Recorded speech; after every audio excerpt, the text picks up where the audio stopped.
तिथि अनुसार रथयात्रा पालिबाकू इस्कॉन को परामर्श अदिनिया रथयात्रा बंद पाई बसिथिबा बैठक रे परामर्श दिया जायछि। गजपति महाराज को अध्यक्षतार बसिथिला बैठक परे श्रीमंदिर मुख्य प्रशासक अरविंद पाढ़ी एही सूचना दैछन्ति। अदिनिया रथयात्रा और स्नान यात्रा न करिबाकू अनुरोध करिछैछि। भक्तों भावावेग को सम्मान देई अदिनिया रथयात्रा न करिबाकू परामर्श दिया जायछि। तेबे एही निवेदन को इस्कॉन मानिब कि नाही ताहा ए बैठक रे कोनोसी निष्कर्ष बाहरी पारिनी, कारण भारत भितरे इस्कॉन सबु प्रकार निष्पत्ति गोटिए संगठन नेउथिबा बेले विदेश रे इस्कॉन निष्पत्ति अमेरिकार आउ एक संगठन निथाए। तेणु भारत बाहर निष्पत्ति सेही संगठन नेब।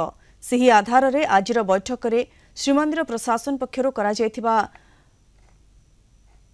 अनुरोध को अंतर्जातीय संगठन निकट में उपस्थापन कराजिबो बोली इस्कॉन कर्तृपक्ष कहिसेंति। अदिनिया रथयात्रा बंद प्रसंग में राज्य अतिथि भवन में गुरुत्वपूर्ण बैठक बसिथिला। श्रीमंदिर मुख्य प्रशासक अरविंद पाढ़ी इस्कॉन कर्तृपक्ष बैठक में उपस्थित थिले। बैठक में जोग देबाकू विदेशरू इस्कॉन कर्तृपक्ष आसिथिले।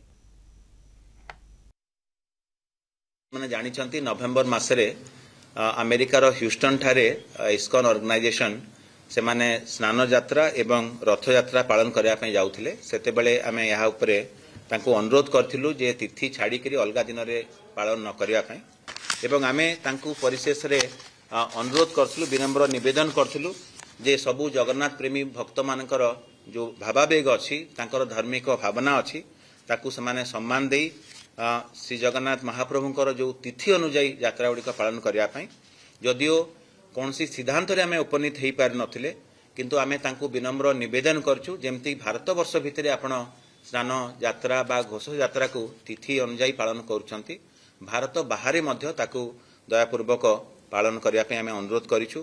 तांकर जहा नियम कानून अछि जे भारत वर्ष भितरे से माने तांकर ब्यूरो बा इंडिया रो जो संस्था अछि मायापुर से माने निष्पत्ति नै पारिबे, किंतु अंतर्जातीय स्तर रे जहा निष्पत्ति नबा कथा तांकर गवर्निंग बॉडी कमिशन अछि जोटा कि अमेरिका रे तांकर ऑर्गेनाइजेशन हेड अछंती एवं मायापुर रे तांकर हेडक्वार्टर्स अछि भारत वर्ष भितरे। सेमान को आमे अनुरोध करछु आपण दयापूर्वक एही हमर अनुरोध को आपणकर प्रकृष्ट माध्यम रे उपस्थापन करंतु एवं हमर जहा निवेदन रहिछि ताकू रखिया पे आमे अनुरोध करछु।